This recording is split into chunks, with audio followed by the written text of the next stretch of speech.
Welcome to the Q&A for the School of Video Game Audio. My name is Leonard Paul, and I'm joined today by Becky Allen. So thanks to everybody for joining us. Perfect. Hello. Uh, Thank you for inviting me today. Cool. What an honor it is. Uh, so I'll start with an introduction. Back in the dawn of time, there were dinosaurs, and then I went to Cal Arts, and I studied. I got my MFA at Cal Arts, and I studied with Morton Subotnick, who did one of the first, I guess, the first electronic music album called Silver Apples of the Moon, if anyone is interested in electronic music history, on the Buchla. Anyway, I studied with him, got my MFA there. It was, early days in terms of electronic music and audio, doing like electroacoustic performances and such, but I've always loved music, sound of all kinds, and that just persists, for me, that love. So that is a common thread. But so my journey kind of began there, and I graduated from that program and eventually made my way. I'm from the Seattle area, pretty much. My family lives here.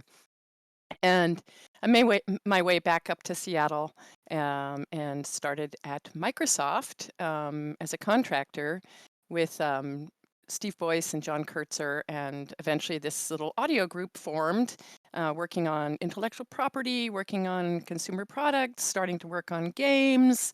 A really nice little group of people from Evergreen, kind of many of them still in the industry today. So hello if you're out there. We started working, eventually was in Red West C, working on MSN shows and 14.4 modems and making sound and music and all of the different stuff, audio for media, right? And the beginning of what does it mean to be an audio lead even began during that time. So that was sort of like my, in the industry, I would say, introduction to the industry. I was there for about 4 years, and then I went back down to Los Angeles because I wanted to continue on my journey of odd music making, let's just say.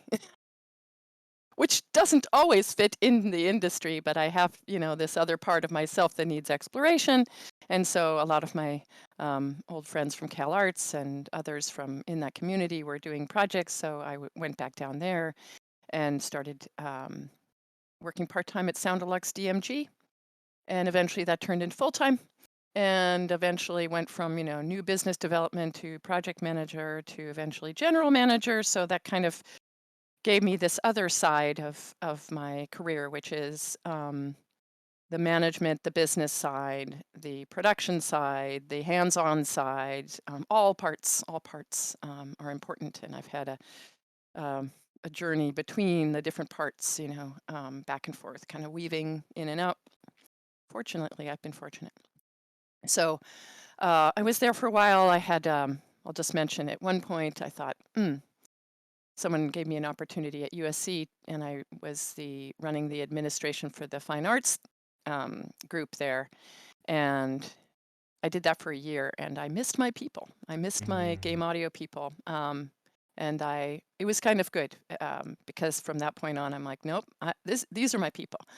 I love the collaboration. I love working on games and multimedia projects, all aspects. So that was good. I learned a big lesson, came right back.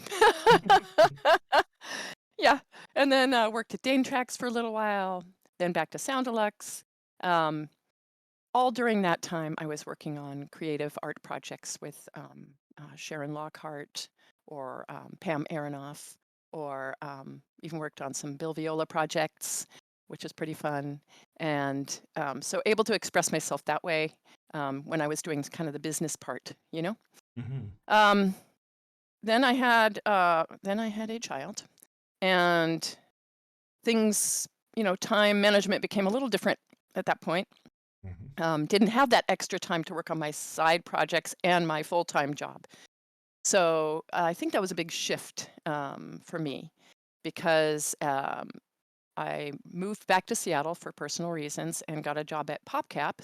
And Guy Whitmore, bless him, thank you, Guy, saw me, saw that I was a creative soul as well as a producer soul, and gave me the opportunity to join PopCap, where I started as audio producer, but he's always was encouraging me to get my hands back in and make things and do things. And eventually that was what I did and became an audio director there, working on all sorts of games and writing music for those games and sound design and getting my hands in Wise and all of the tools. And I loved it. And it was so great to be able to get back into that part of myself and bring that part back into my job, my daytime job.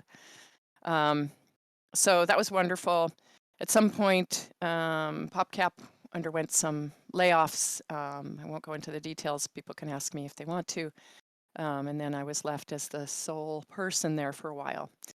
I did stay to see if I could, to Hmm. see if, like, do I have the skills to do all of this? Can I do that? Can I wear all the hats? Knowing that my friends were okay with me doing that. My friends who had left, or yeah. So I did that for a year and felt like, okay, yeah, I can wear all the hats. Okay, but wasn't totally happy because I was a team of one, and teams of one are a little bit lonely. I Mm. like audio teams, really, really do like audio teams, working with others. So another opportunity came my way from Mary Olson, reached out to me from 343, who I'd worked with at Microsoft in my early years. And she said, would you be interested in being a senior audio producer over here and working with that team? And I said, hmm. Well, I interviewed and I just thought the team was amazing. Just so passionate, loved what they did. It was exciting. And to work on such a huge project would be really something. So then I got that job and worked on Halo Infinite until we shipped. So I did that for 3.5 years. What a ride. Happy to go into that more too if people are interested. um, so many things happened during that time, right? Including the pandemic and starting to work from home. And what does it mean to be the audio producer during all those times and shifts and the team and the everything? There's so much to go into there. And then we shipped, and in the middle, or kind of towards the end of the pandemic, I moved to Whidbey Island and to be near family and to support my kid in this school district here. And I knew I would need to be remote. I could work hybrid. It's totally possible to work here and do a hybrid situation, which is what Microsoft was suggesting. So that wasn't impossible. But after we shipped, I decided to make a change and go back into the more hands-on, creative work with a smaller team, but a team. And started as audio director at Twin Suns in February. And that is where I am now, and got my hands in Wise and Unreal and writing music and sound design and building a team and working with a team and making a new IP. And it's awesome. Um, and I think that's where I am today. So Nice. Wow. Yeah, that's it's an interesting thing. I find that for people like yourself that've been in the industry for a while, it's when we start out, our resume is like 4 pages long. As we progress, we tend to shorten it up, like 2 pages, 1 page, or whatever, because yeah. it's one of those things that you get to the point of like, well, do you know this? And you're like, yeah, I know that. How about this? Yep. Oh, I know that too. So, Hmm. no, that's a great introduction. Thanks so much for that. It's True. I know that it can be tricky to try and find out, which things to pick out. I really love that you basically continue to pursue like a creative artistic output on your own in conjunction with your professional work. I've tried to do that as well, where I uh, tried to do like little side projects and whatnot to always keep myself sort of creatively involved with the community, and just sort of keep myself so that I'm doing like the things that I want to do on my own time, and I think that that's it's kind of important to have those like creative outlets. Yeah. Yeah, but that's definitely yeah, it's cool to hear all those I didn't know about all of them myself. So, I mean, I have a question for you as far as like Yeah. Sound Deluxe. It sounds like you were there for a while. And so they worked on both like linear stuff. I know, I'm pretty sure. Well, I mean, I'll just ask you like so they what kind of projects did they work on there? Well, Sound Deluxe, there's the film part, and then there's Sound Deluxe Design Music Group. So, Mm. Sound Deluxe Design Music Group was started by Scott Gershon, Hmm. and who works on films and games. And that was intended to work on location-based entertainment, games, and commercials. Mm. So those were our focuses, and so those are the ones that we worked on. We didn't work um, on films, and we were not because largely because it was non-union, but also we wanted to focus.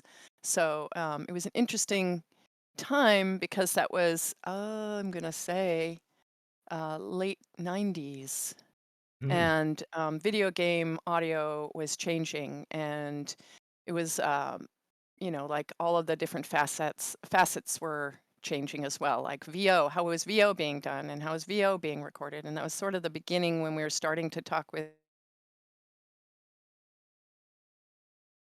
Batch, and then all the sound designers that were there working with Scott even before I got there, and then we grew that group, and then we had composers, and we grew that group, and it was a time of growth and Mm. exploration, and like kind of the nascent stage, I would say, Yeah. of audio and games in terms of waveform, not like Mm. um, playing on a chip.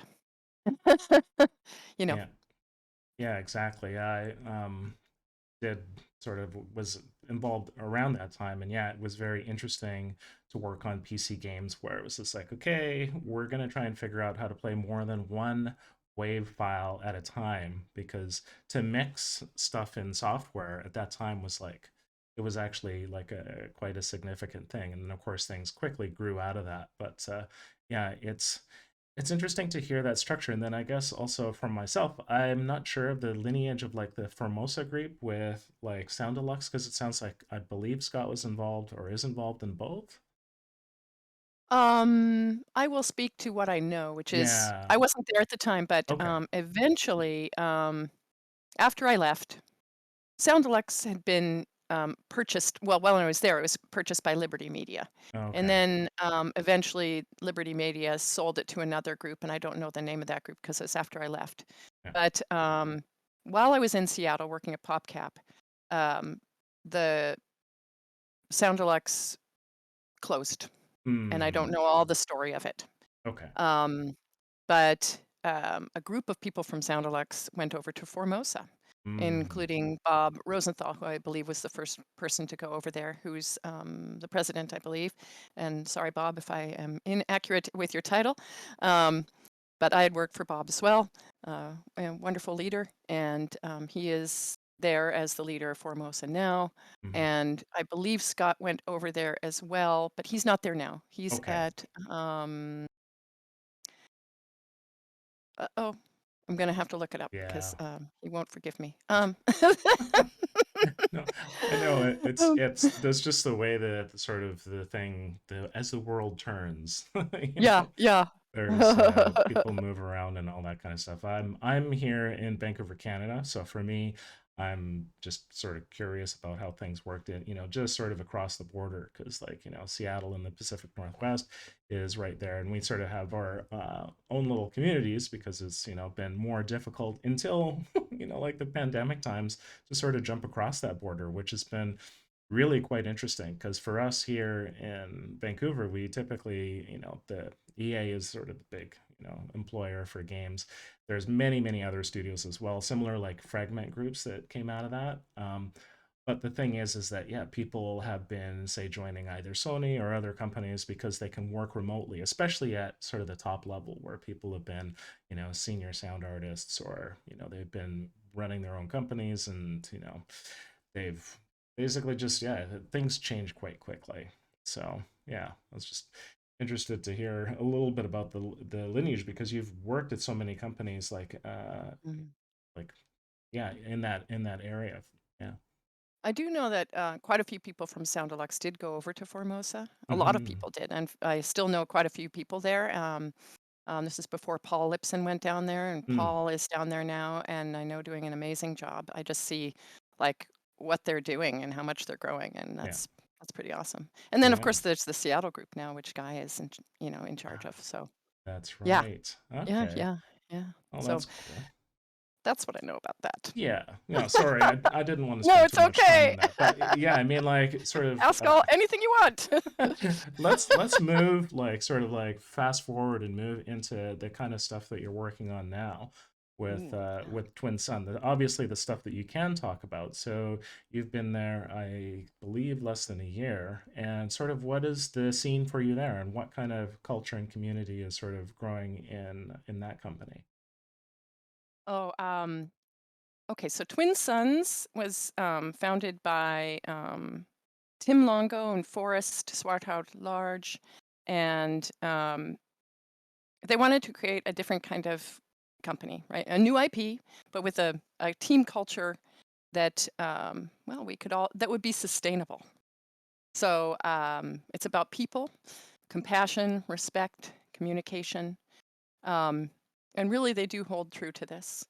It's quite lovely. It's a group of about 40 at this time, Hmm. and most of them are veterans in the industry, 20 to I'm up to 28 years. But Hmm.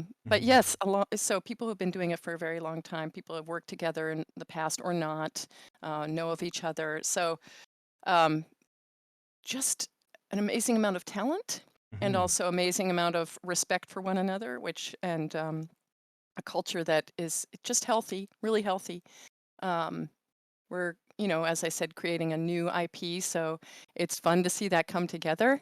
And we play every day, and that's also amazing Yes. because we're playing what we're making, Wow. and Yeah. it's a culture where we can fail and then prove and oops and go and we talk. It's great collaboration, Hmm. and it feels safe, a very Wow. safe place to me. Hmm.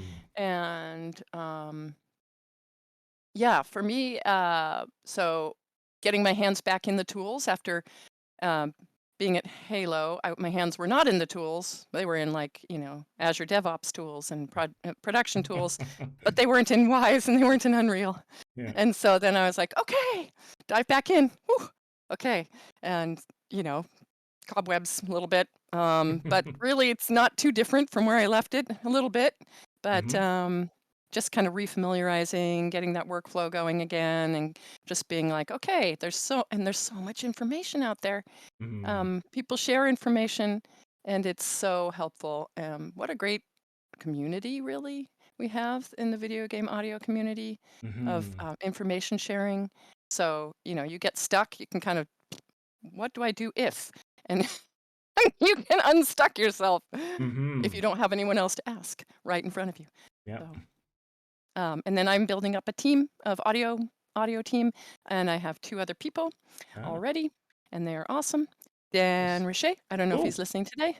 That's cool. He was a student actually at the School of Video Game Audio. Oh, he's so great. He was Nice. he was my number two, my first Aw. hire. Yeah.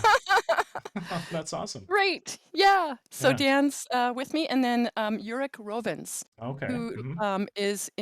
Oh yeah, that lives in right. Paris. Do you Right. know Yurik? I've heard of his name. Yes. Yes. Yes. Yeah. Yeah. So he was at Ubisoft, and he comes to us as our senior technical sound designer. He's been, I think, with us like a month or so, and he's just so smart.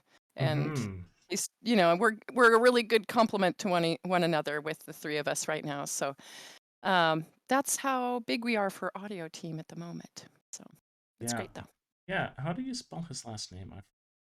Rovens, I Oh no, believe. he's another student. That's okay. That's creepy now. I hire your students. Hello.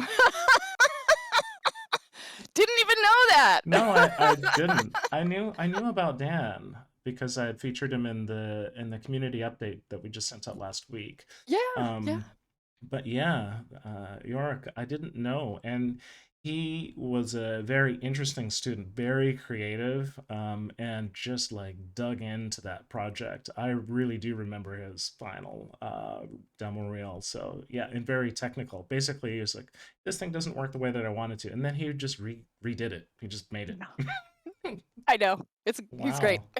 I know he Wow. really is just dives in and then tries to find solutions and, not afraid to explore those solutions. And it's great because I think, as I said, I think the three of us complement each other pretty well. Hmm. So so it's pretty nice. Wow. Yeah, that is well, like I say, it's surprising and great to hear.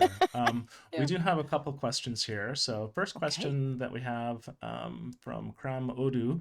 Hi, for someone with extensive background in audio but new to game audio, what's a realistic amount of, well, experience to get or I guess education to get so that I can get a job as a sound designer?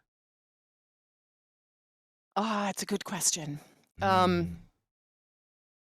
so it's great that you have the skills already in terms of linear media. Hmm. But then I would definitely do the WISE tutorials. I think there's 101, 201, 301, or they're called something like that. I haven't Yep. looked for a while. Yeah, they are. We use those in the school a lot. Yeah. Okay, great. Or, talk to Leonard and do his program. That's probably a good idea. Yeah. Um, and, you want to immerse yourself in the tools because really a sound designer for video games is far more technical, I think, than linear production. Both are technical. But I think you spend more time in the technical side in video games because you're thinking about how does that sound play? How can I get it to work in Wise? How many variations do I need? How does it work with the engine? How do I hook it up to the engine? So it's not just the creation of the content, which is a part of it, but I think that's less than. I mean, it's less than would if you're working in a linear fashion. So you want to gain those skills as much as you can, learn as much as you can, go to conferences, and then I would recommend doing game jams if they still do those. Do those still happen? They do actually. And I do have, if you're, use people in the audience as well. If people are interested, I have a video called Game Audio for Game Jams that I presented at the Game Sound Con a couple years ago. So that sort of helps give some ideas of, how to find a team, because a lot of it is also networking too, which is important for getting a job within the industry. But then, of course, one of the big upsides is not just, getting the tools, but it's the collaboration that's really important because that kind of collaboration is key to working in video game audio. It's not just the technical side. So that's something that we try to address a little bit in the school, but honestly, it's like working on a game jam is a great way to do that because you're collaborating with the programmer, artists, etc. Absolutely. 100%.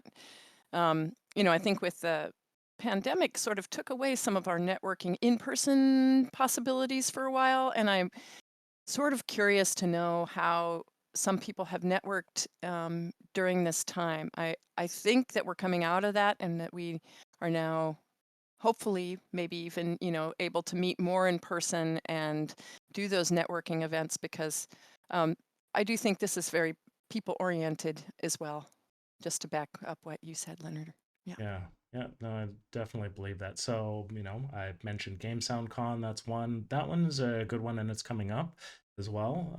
And it's affordable, which is cool. I think you can also do just an online one, which maybe is a little less expensive.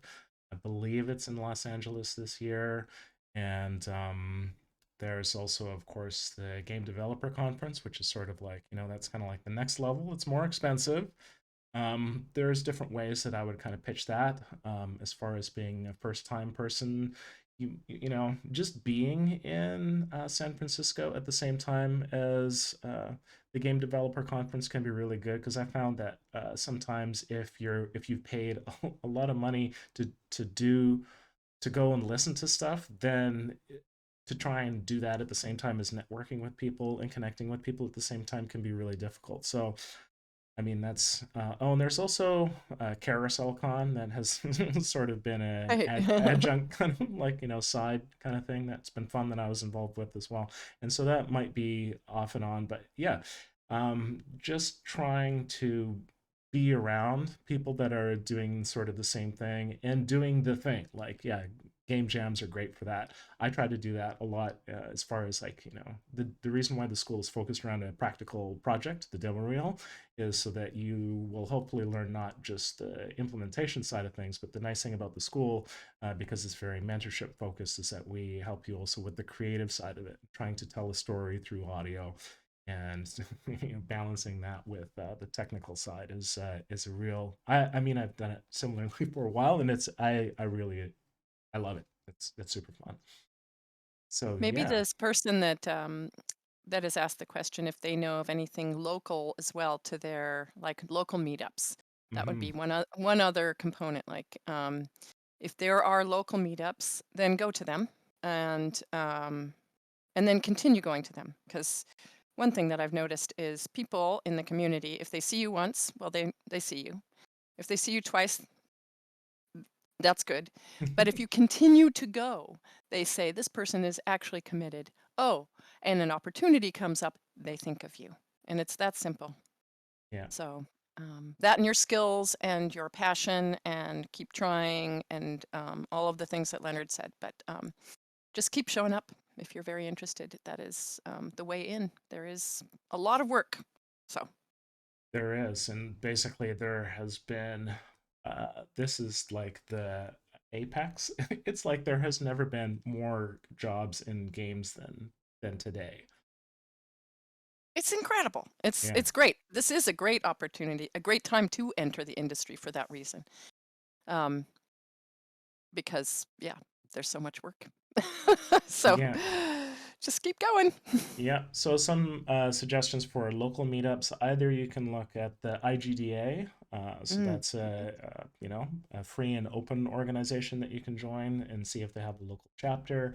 There's meetup.com, which if you look for game audio and meetup, I know that here in Vancouver we have one that hasn't been running because of, you know, uh, the pandemic. Stuff. But exactly, it'll eventually hopefully get restarted again. And then for not in person, what you can do is that there's the it's the game audio, basically like the group map.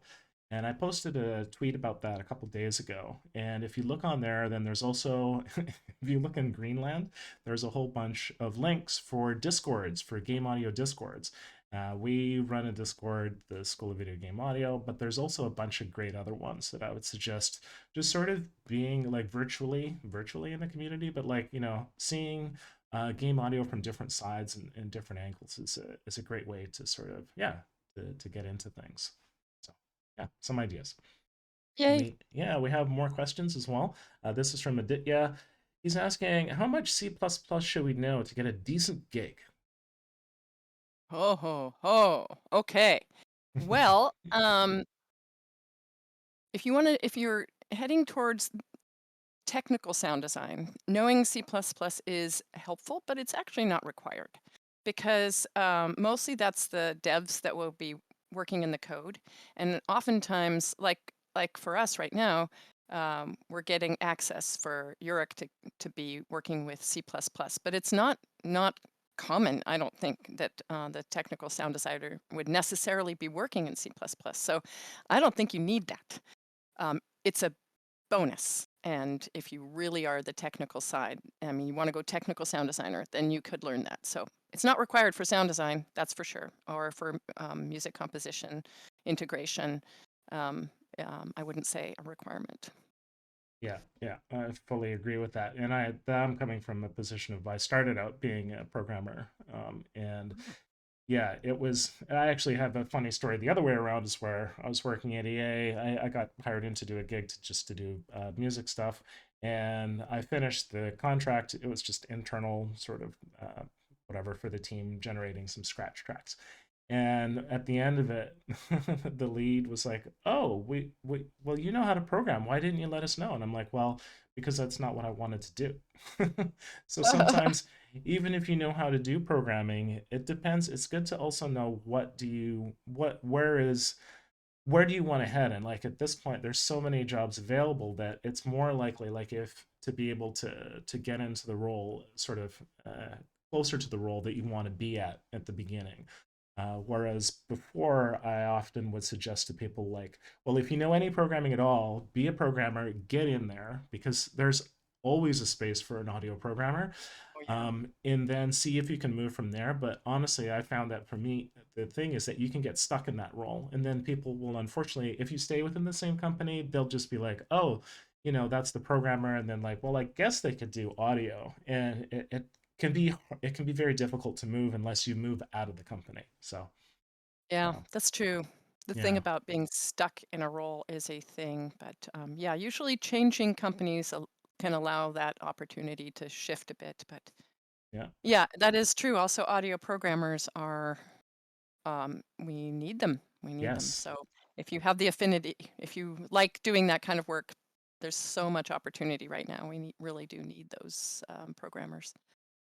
Yeah, and that's, at the school we don't teach programming, but we teach technical audio design work. And so we say in the Unreal course, the Unreal 5 course, we do blueprints plus at this point meta sounds. And so that's visual scripting. And then once you get a brain for that, then making the leap to doing sort of hardcore programming might be a little bit easier, but a lot of being a programmer is sort of thinking logically and knowing how to apply those steps and which steps are difficult and which steps are hard, and the more you know about it, that's great.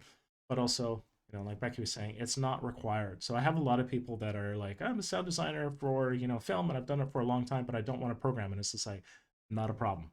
Not a problem. Most sound designers do not program, Yeah. but are technical. I mean, there's a difference Yes. between, like integration. Everyone needs to be able to integrate, Hmm. their work. I think that's pretty much a given.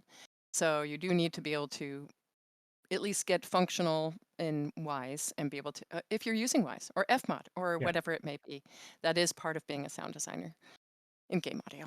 Okay. Exactly. Yeah. Yeah. So we have more questions. Oh, before we Um, do the next question, oh, Leonard, yes, I yes. just feel like I owe it to Scott Gershon. Keywords.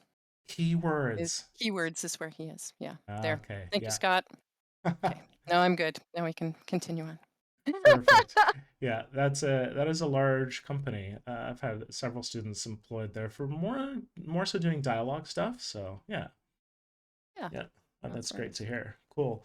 So this is from Carl Schultz. Any suggestions for how to make indie game audio experience transferable to the AAA space? Most full-time sound design positions require prior experience. What's the best way to work around that? Well, again, I think 5 years ago I would have a different answer than today, because there is quite a bit of work right now. You might have more opportunity now than you would have before. Um, Even if it says AAA game experience required, I would probably still apply and see if you can get your reel heard, um, because it might be that there aren't people that are of the skill level that you are. So if you have a great and strong reel and it's for indie audio and someone that is hiring hears that, they will know because they have good ears and they are discerning, and they'll hear your skill level. So I would say don't let that stop you from applying. Is my current advice. What do you say, Leonard? Yeah, I would fully concur with that. I would say that, and also the line between indie and AAA, in a sense, is blurring. We've got this sort of like single A or like, triple I or whatever. I mean, I'm working with a game team that I think they're around 50 or so distributed. That's called Strange Loop Games. We're making a game called Eco, sort of a game for oriented at high school students, kind of like a Minecrafty type thing to learn how to balance the economy with the environment. Ooh, So Yeah, That's yeah. exciting. Yeah, yeah, it's nice to work on a title where you feel like, yeah, this is actually like, it's there could be something good that comes out of this. It's similar to game audio stuff overall. It's highly collaborative. I like being collaborative. And so just saying that within that game, that's sort of like a triple I, like indie game, and the skills that, for the people that I've worked well with the composer, is a student of mine, and then also with another student that helped out with a little bit with some of the dialogue stuff that we needed. I would say I would definitely recommend those students to like, yeah, apply to AAA stuff. Like a lot of the reason why they put that in the job description is just so that they're going like, well, do you understand the structure of a company of how it works at a larger scale? And now with Hmm. these indie games being more complex, I think that sort of it checks a lot of that box. And then the technical side, like the audio technical side, can be actually quite similar. So yeah, I would say that I think your experience from indie games is fully transferable, especially at this point because there's still a lot of jobs that are staying open because there's a lot of work to Hmm. be done. So, Hmm. There really is. And, lean into the more complex work, and highlight that maybe more on your reel so that people listening can understand that it is transferable. And the only other thing is getting around the recruiters, making sure that they know that just because you don't have AAA experience, that's a little hitch maybe. mhm. So continue to network so that you meet people, because if you meet someone and they want to give you a chance, that might be your other way around that little hurdle. Yeah. Yeah, yeah, I've helped students with that, and I've seen other students help other students with that, where they're just like, "Hey, we really need people," and yeah, like I'll basically take your resume and reel and give it to HR in person, and then basically like say this is a person that we really do want to shortlist. Of course, it's at the end of it, it's up to the company, but it is nice to have someone vouch for you, and that I mean I think that's happened to me a few times too, and Me too. that is a way that on the positive side where you have the skills and you just need to get over that hump, that's a positive, but then it's also can be a bit of an like if you see it from the nepotism side, then it's also Mm, it can be tricky as well because I've definitely seen things go the other way around where people that I personally have not felt that they were super qualified have gotten over that hurdle and gotten in, and it's been an interesting process of trying to figure out how to work with that person once they're in the thing, which is it's that's just speaking from like years of experience where yeah. um it's there's a plus and a minus to it, but to I answer your agree. I agree. It's so interesting because, at Twin Suns, because we're small and a Mm, startup and whatnot, we had, people apply to the positions, but I didn't know anyone. mhm, But being a giant company before, I would know more people and more people would apply. It's just interesting. So there are, maybe even try smaller companies, mhm. startups and things like that, where there might be more opportunity. Yeah, yeah, yeah. Cool. We have more questions. They keep coming in. Woo! People are curious. This is great. So Hey. for everybody listening, yeah, continue to ask questions. This is great. So this is from Vitor Amado. Thank you for sharing your journey. You mentioned Twin Suns consisting mostly of veterans. What are your thoughts on balancing that team experience with more junior people trying to break in? Um, yeah, I think if when we grow, that is a good idea. Like just at the beginning of it, because it was like it's the first year really. These veterans came together to make the IP. I think the younger, less experienced voice is also important. I do really think so. We want to have the diversity of experience and age and whatnot represented, because all voices are important. So I do believe that's important. And I would like to eventually hire a more junior person in the audio team if that's possible. So Yeah. totally valid, a valid comment.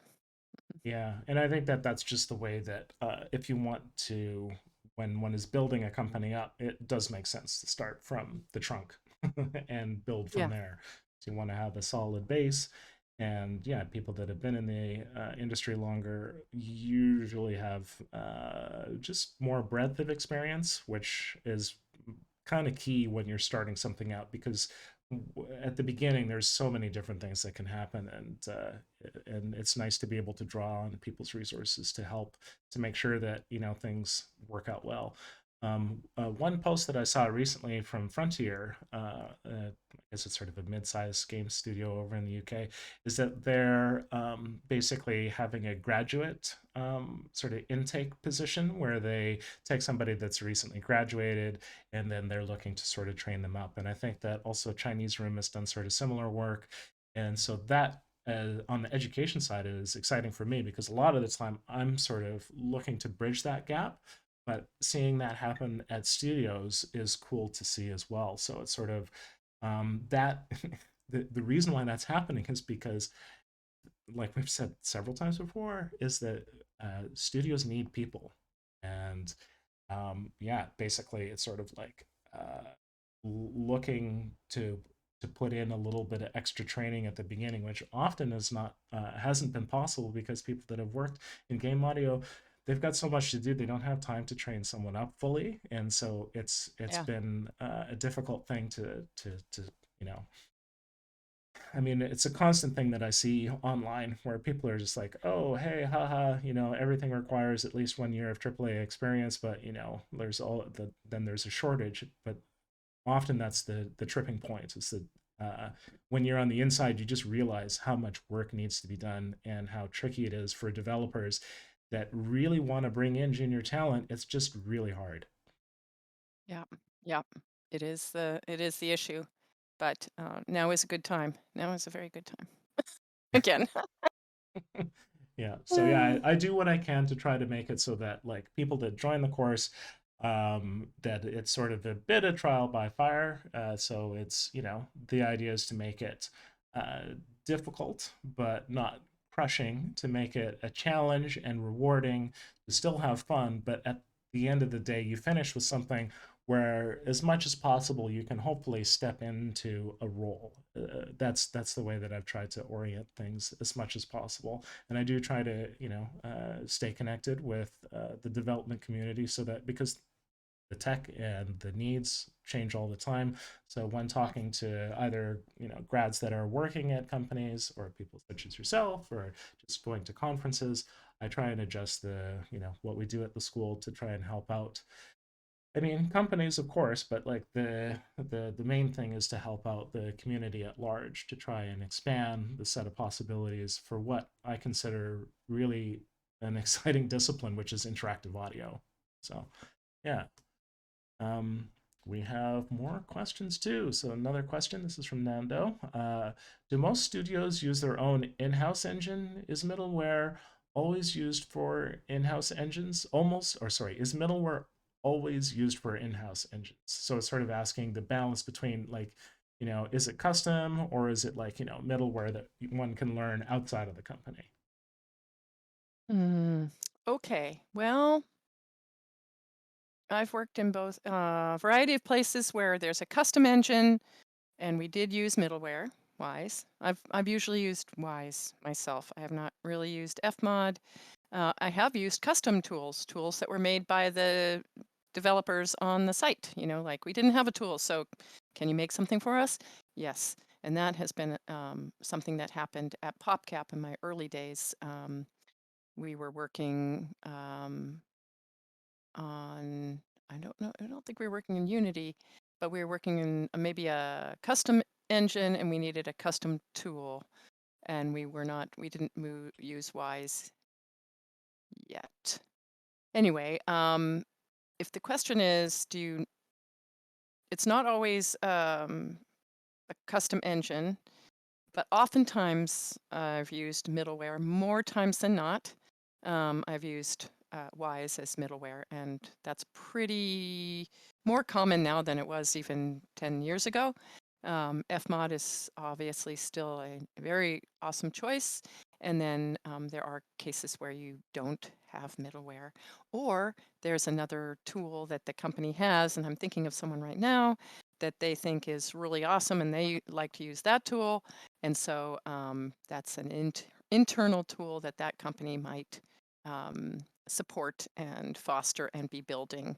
And actually, more than one I can think of right now. Yeah, yeah. There's a few as far as Electronic Arts, they use Frostbite, so that's like Yep. a visual scripting. At Rockstar Games, they use a tool called AMP. I believe they still use that one. Then there's other companies as well that they use their own custom things. But a lot of the times these tools are, it's kind of like learning French, Italian, Spanish. Like they've if you learn one, then you can often kind of jump to another one. So that's part of the thing. Romance tools. Hello. Hello there. Yeah, By exactly. romance languages is what we're Yes. referring. Yeah, totally. So it's now I'm gonna think of like Wise as a romantic tool, but Oh, it's hello. exactly. Oh, the ways. Such The ways of the the wise. exactly. And I do like using Wise. I use Wise for the eco game, and obviously it is sort of the industry leader as far as if you look at. There's a survey that was done by Brian Schmidt, who runs Game Sound Con, and he's done a game audio salary survey, and within that, for the last one, I think it's 2021. I think there was about 900 or so people from the industry that were asked, and yeah, Wise is kind of like the leader, but he also broke it down into sort of AAA, mid-core, and then indie, and the distribution changes. Yeah. FMOD is used a little bit more on the indie side of things, and I believe that a lot of the times, similarly, that indie also doesn't use any middleware as well. So when you're, starting Yeah. out with a small game, it's in the past it's been licensing costs, but that's less of an issue now. But yeah, say for what we try to do with the school is that we basically say teach you what you need to know for Wise, Fmod, Unity, Unreal, and then I throw in pure data there as just another sort of weird thing Yeah. because I approach it from like an artistic standpoint. My background is my training is in electroacoustics, and so something that I started in the early, I guess, mid '90s, and yeah, it's um, if you learn especially like two of those tools, then you'll be able to jump more easily to another way of thinking. Sort of like as soon as you learn two languages, then you sort of go like, oh, okay, this is a way that I sort of express myself in different ways. So yeah. Did that answer that person's question? Did we get to the nugget? Yeah, Vitor, I guess you can comment and see if that addresses your question or not. In the meantime, there are more questions. Okay. So, yeah, if this is from another question from Kram Moldu. Also, if someone is applying from another city and willing to relocate, would that work in their favor, or would a company prefer to hire somebody already local? Oh, yeah, I have an answer to that. It shouldn't matter. If you're willing to relocate, that's great.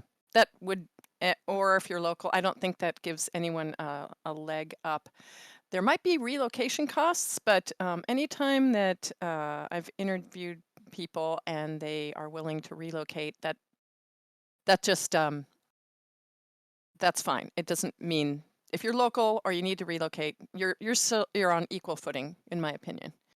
Now, some companies don't require you to relocate and you can work from home, which is also an option these days, much more than it used to be. Like Twin Suns, we are a work from home and global studio. I Wow. work in my studio here that Twin Suns helped me build out. Thank you. So That's that's also something. nice. And as far as some companies, they work with time zones. Is Twin Suns like, is there a certain time zone range or how does it work? We're fully global. And so that Wow. is so interesting, I'm going to say. Like, Yurik is in Paris, our technical sound designer. Dan is in Montreal. I'm here in Seattle. And we also have a Singapore group.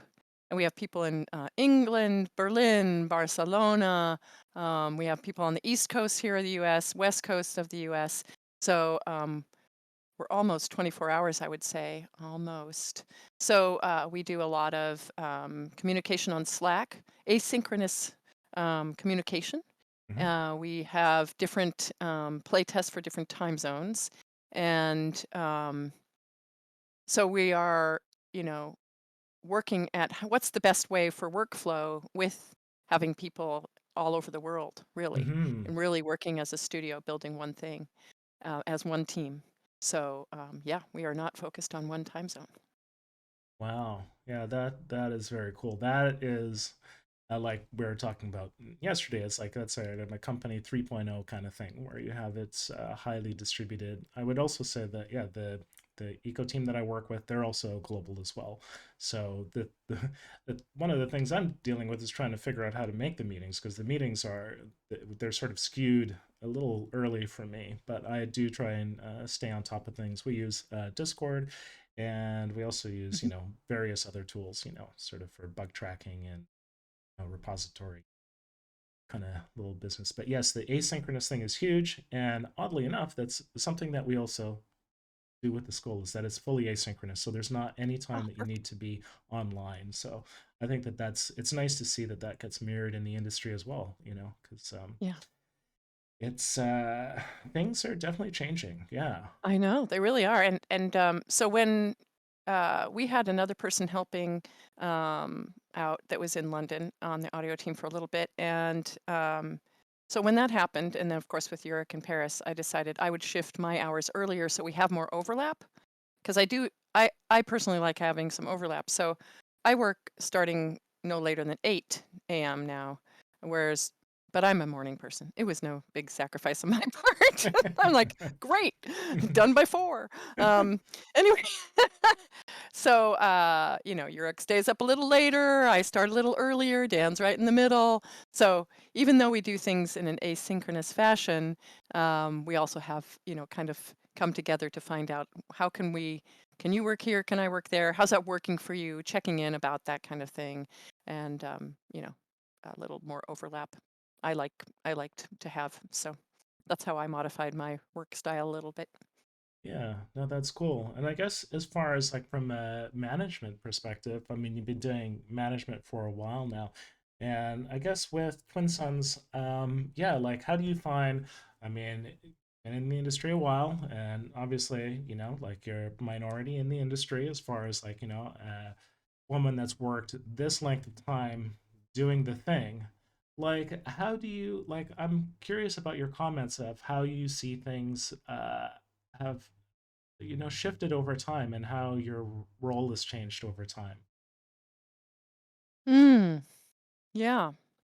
Well, I do think that, first of all, we do need to encourage more young women to enter into the industry. And you and I talked a little bit the other day. Hmm. How do we then also keep them in the industry? Yeah. And um, all diverse humans, how do we keep you in the industry? Because there has been, this culture that has not been wonderful always. I do think there's a lot more consciousness around it now, and there's a lot of programs about diversity and inclusion, and which I think is great. That people are trying to be aware. People are really trying, um, changing language, how we speak to each other, listening. I think really key for those that are um, not in the minority groups is listening is the key word to take away from me. Hmm. Because you want to hear what the others have to say and not tell them how to be. So I think, you know, um, at Twin Suns, in the directors group, we are 46% female Hmm. in the directors group. So that's Wow. like, other than the founders, the leaders, Hmm. and that I've never been in a company like that before. I just feel so, so lucky to be Hmm. around other powerful women in the industry. Um, you know, it's just really kind of incredible. and everyone listens to each other and respects one another. So has it changed? Yeah, I mean, I'm in this situation which is totally different than it would have been, 20 years ago. I don't think that Hmm. would have been the case. And I think in terms of hiring and whatnot, because there's an emphasis on diversity and inclusion, I think that's a positive thing in the industry as well. Um, and so I do think things are changing, but I do think we have a lot more work to do in terms of how to foster good communication, a supportive culture. Um, we really need to keep working on that and keep listening, and people need to speak up. And there are a lot of compassionate listeners, and we want to hear, how we can get better. We do. We all want to know. So for myself, I know that's what I like. If somebody can hear me out, listen to me without judgment, make changes, um, and I feel very, as I say, supported in my current company. And also 343 really, was really, Bonnie Ross is in charge, and she's an incredible woman, right? Leading this team, and a very, very challenging game to get out during a pandemic, but really there was a lot uh, in the culture where they tried to support diversity and inclusion. I know a lot of effort being made there, and that makes me hopeful, you know. Yeah. Yeah. No, that's great to hear. I really wanted to, yeah, basically get in a nutshell, because I know that it's years, and it will continue to be years of, working with this. And that's the thing for, people that are, diverse folks that are joining either the school or, game audio in general, that it's, know that there are other people that are like you, and that yes, we are listening and we want to look out for each other. And also know that, yeah, like even within the one of the nice things about having the woman at the, like at the power level within your company, that's super important, is that I would believe that you need to spend less time explaining yourself repeatedly, because they already know.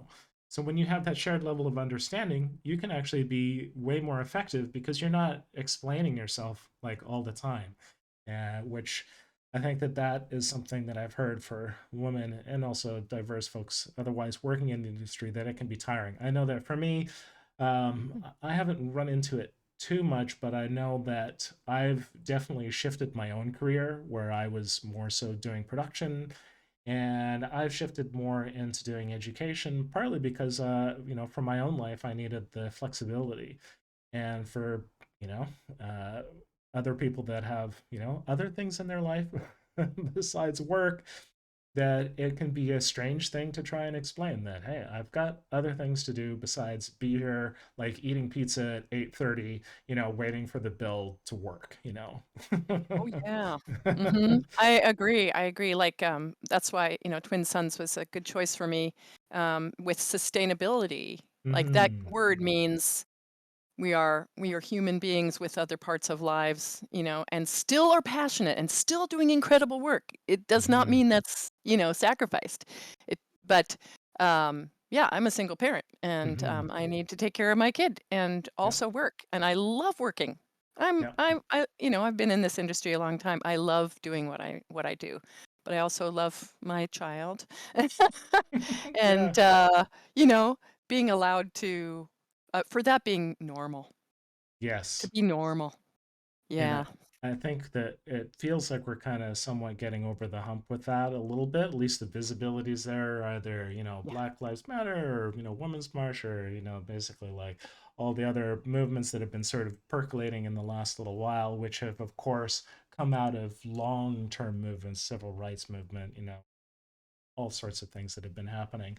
And then it's been interesting to see how that's moved through game audio. And I do similarly like feel part of this, and I'm willing to fight for it. And I am similarly stoked about creating great stuff, because to me, that I'm it's just a to me it's a magical thing to bring together, like the technical, like nerdy side of it, but then also with the artistic and expressive side of it, and Mhm. and to collaborate with others on that is really, like, for me, a very magical experience that I've yeah, I'm stoked.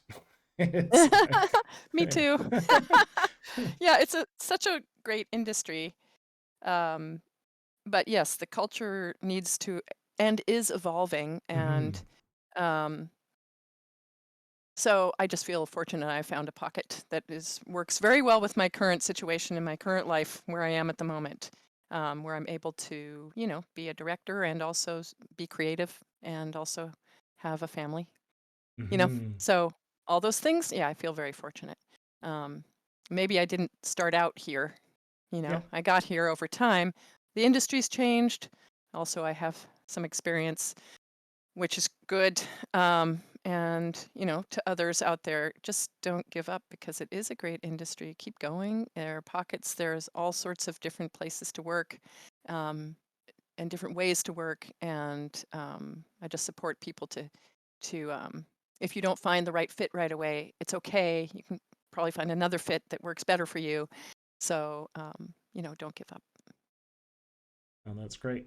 And I'm putting a little comment in at this point because we're at the top of the hour. We're at 10, but I don't want to take up too much of your time, so I hope you're comfortable with a little bit more to answer a few more questions and stuff. Sure, sure. Okay, cool. That's great. Usually it's 15-ish minutes or something. I hope that's okay, Totally. cool. That's great. So for for folks that are joining us that really have to, I don't know, do other things, it's been great to have you. But we'll just continue to go for a little while here and answer some more questions. Um, so the next question from Paul Shelley is: are there any particular unique slash helpful skills that would stand out on an application in terms of contributing to the audio side of the IP, aside from general design implementation abilities? Hmm. To stand out. Well, I mean, it's that thing of like, yeah, if you know C++, maybe it's a benefit. Mm-hmm. If that's something that's interesting to you, I would say don't do that just to stand out. Um, Mm-hmm. but if I saw somebody had that programming skill, I might be like, oh, okay, that's great. That goes in my mind.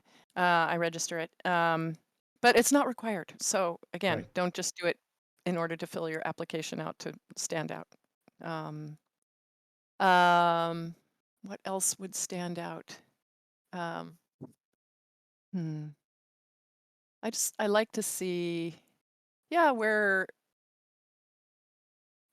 programs that might be applicable, or maybe just a side, something that might be interesting. Maybe you worked in a virtual reality museum or something, Mm-hmm. um, right? Or Meow Wolf or something.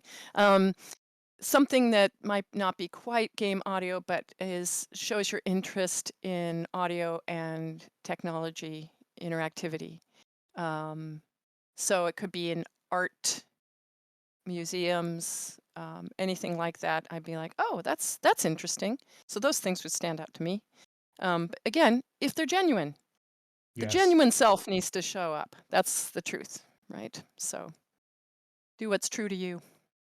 Yeah, yeah. I'll say that a recent application that came across, yeah, like a contact that basically, having sometimes a degree in a different area. So, say, like, I don't know, some, you know, science related thing Mhm. can actually be an interesting way to show, like, yeah, like, I've done this thing in the past, but now that I'm like, of this, like, I've really sort of figured out what I want to do. And that was also when I was teaching, like, years ago at the Vancouver Film School, is that we had students that, the program cost was relatively high, which it is same thing these days, which is fine. But we had a lot of students where not a lot of people come out of high school being like, I want to be a sound designer. Like, it's not as much of like, oh, I want to be a director.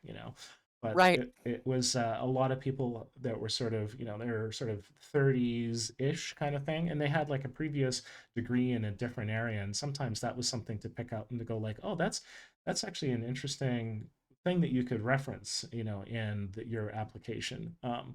I guess maybe. Oh, actually, a question for you that I Mm. asked the previous person, James, was like, how does like sound tests work with your company, or how have you found them maybe like working in the past, and how like because it seems like a lot of people here. I'm pointing at my streaming screen over there, but like for the people that are listening, like that is sort of like it's one thing to sort of get in the door, like like Paul's saying, like how can you sort of get passed into the short list, but then like when you're in the short list, what are some recommendations that you would have either for the interview process or for the sound design test or the sound test?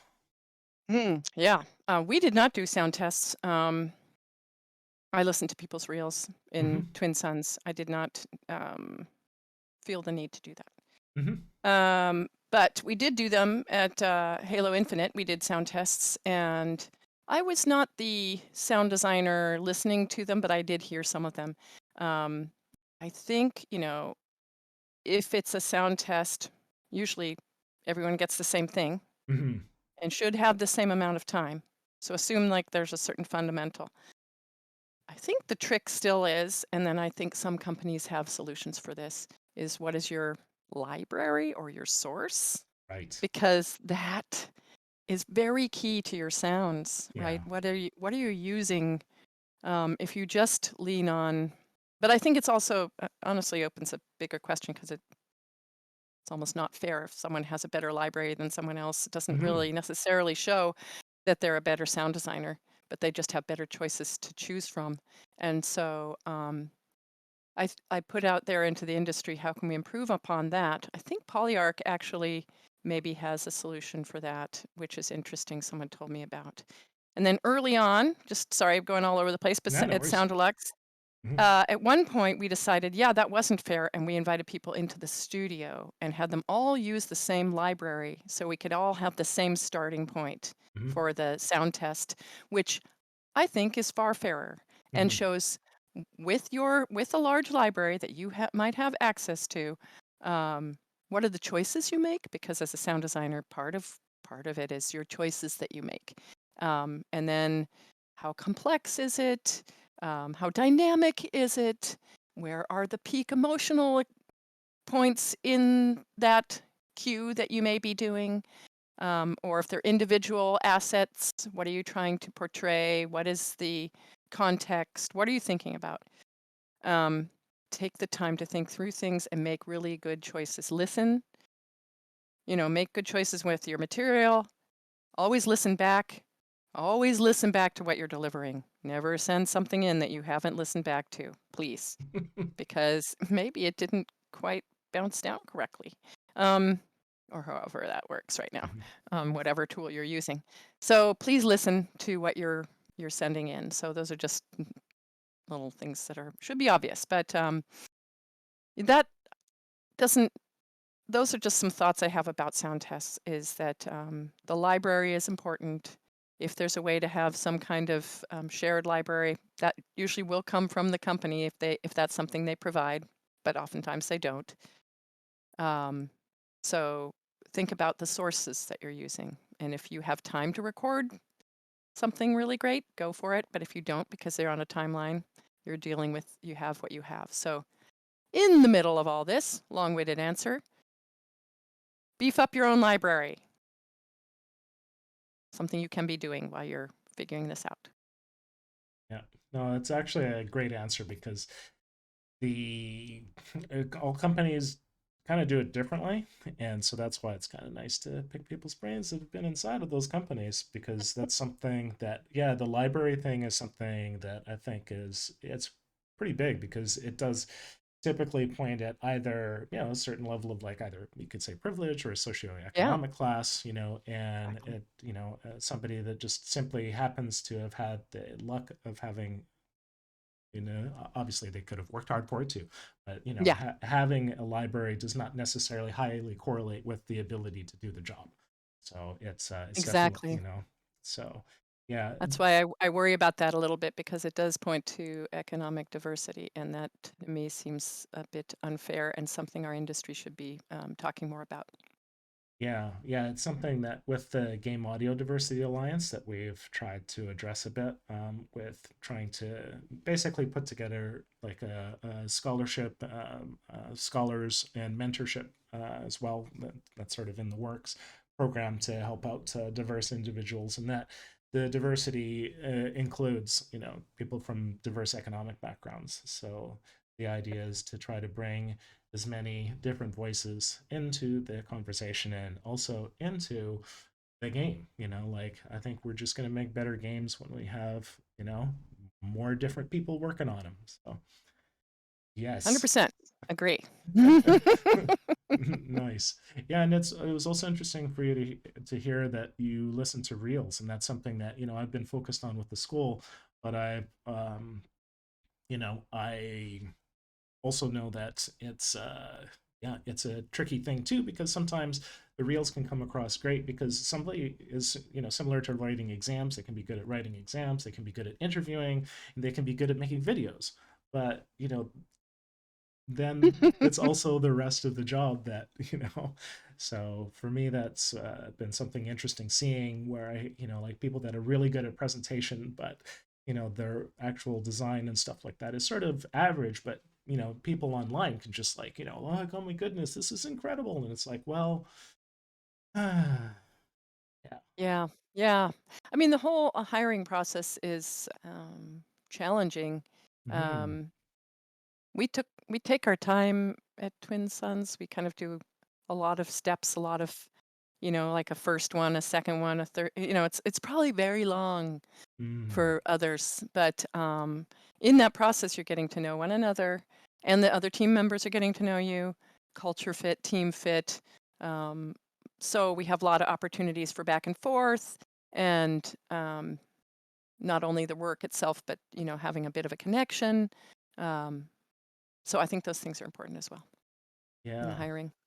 Yeah. I guess one thing that can be interesting is that, speaking on sort of the diversity thing, it can also be a diversity Oops, of are you thought. still?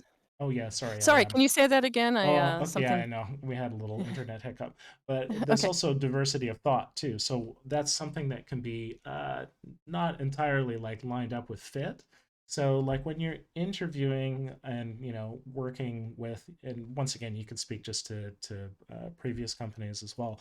That when like, I guess for me, it's a tricky thing because how does one hire somebody that, in a sense, fills a gap, but also that does not really think like you and approaches maybe like world and like just thinks differently, but you kind of know that yes, they overall would help things, but also for me to bridge the gap could be a challenge. How do you work with that?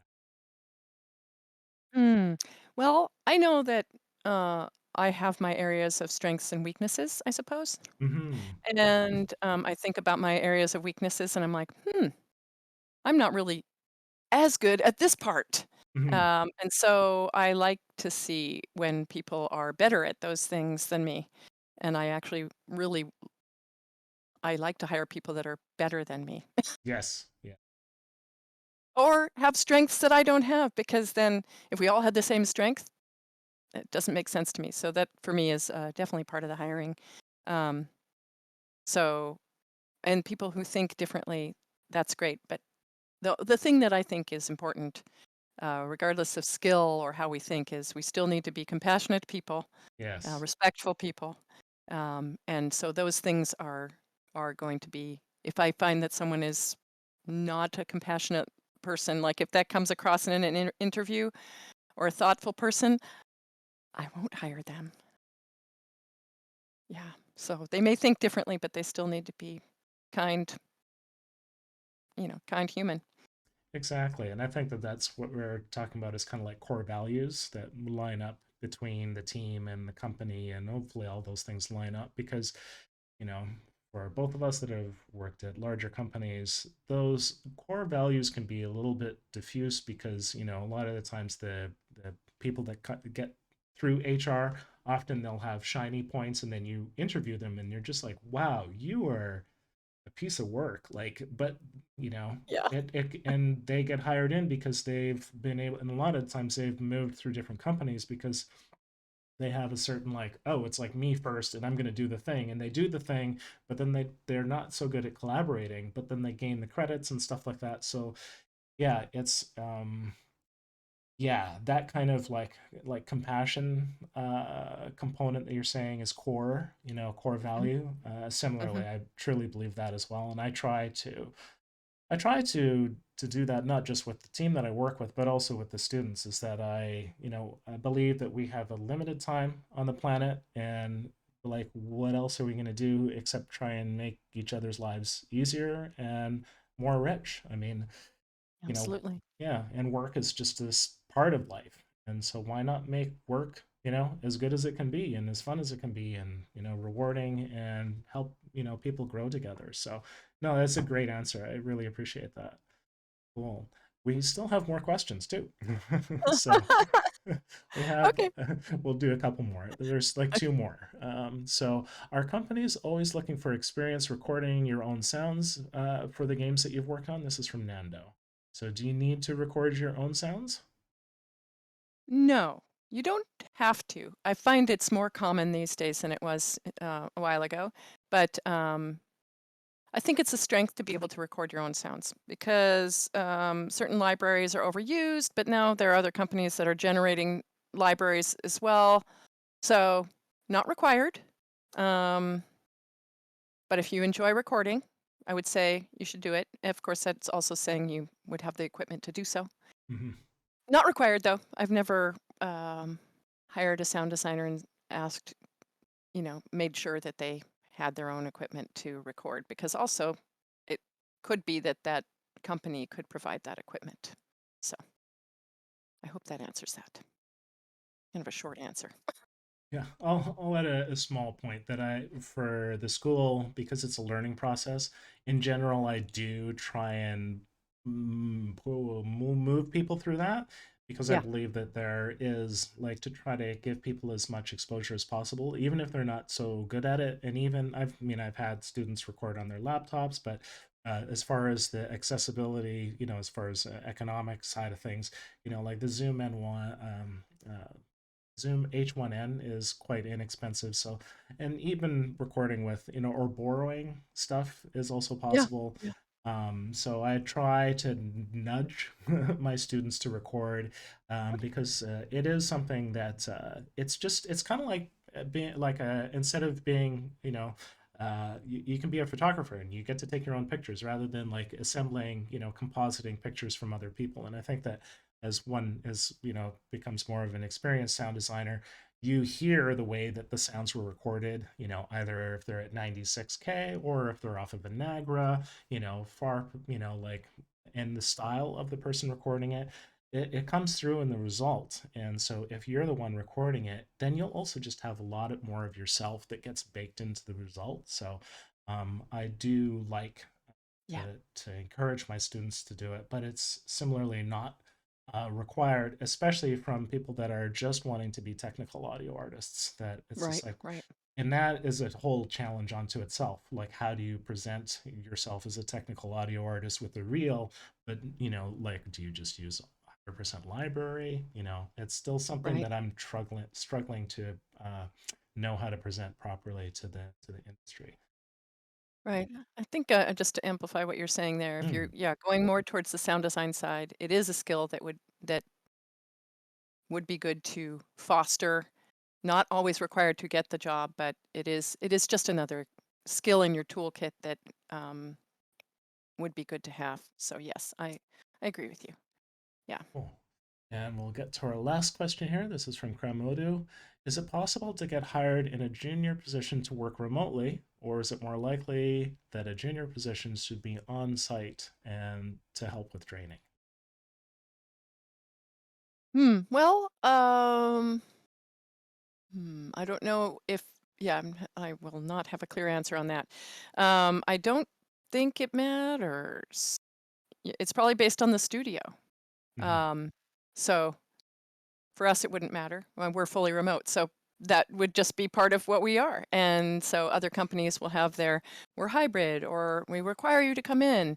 And so I don't think it would matter or whether you're junior or not. It's going to be the studio's policy. Hmm. I think does that answer that? I think so, and I think honestly it's quite hard to know because studios are, they post like, "Hey, here's our offices." Like, say for Electronic Arts, they'll post like, "Oh, we have our Orlando office, or Vancouver, or or Montreal office," and if you're in one of those cities, then you can be like on site. But then we also allow possible for remote as well. But it seems like also some, maybe not EA, but some of them require you to be in the city because they might want to actually have you on site from time to time. But it's kind of impossible to know unless you're inside one of those companies, because looking from outside looking in, you don't know if they hire the person on site or not. So it's just Right. hard to speak on that. Except, and even yeah, like it's only for the jobs that are posted like that say 100% remote that you'd be like, yeah, you could do it remotely. I guess Yeah. yeah, there's um, maybe a follow up question, because it sounds like you might in the next round ish of things be looking for people that are more junior. Maybe you could speak a little bit, just from your own viewpoint, of what you look for, like in a junior position for somebody that would be potentially working remote. Hmm. Well, a good reel. Mhm. I would look for someone who is passionate about game audio, someone who is obviously putting in the time and effort, and that you can tell when someone really cares about this industry, or it's yeah, there has to be a passion for it. That this is something that you really want to do, and we can tell these things. Um, so you're real, the passion, um, learning the tools, being committed to learning the tools, doing everything that you can based on what we've said, based on other things that you learn from the community industry and other pointers that Leonard's had here today. Just keeping applying yourself. I think that's really important to show the passion and commitment for this kind of work. And, uh, probably if, what other games do you like? What game audio is interesting to you and why? Think about that. Listen carefully to games and have an opinion about what you think is working and not working. Um, because what's your ear like? What sounds good to you? Um, so these are just things that I would be listening for. Nice. Well, that's perfect. I think what we'll do is we'll close with that. Thank you so much for our audience. I'm once again pointing at my screen. You can't see it. Hello, audience. Thank you. Thank you for all the great questions, and thank you, Becky Allen, for all the great answers. It's been a pleasure. My name is Leonard Paul. This is the School of Video Game Audio. You can check us out at sovga.com. And yeah, thanks again so much. Thank you. Okay, cool. Thanks, everyone. Okay, Bye. bye.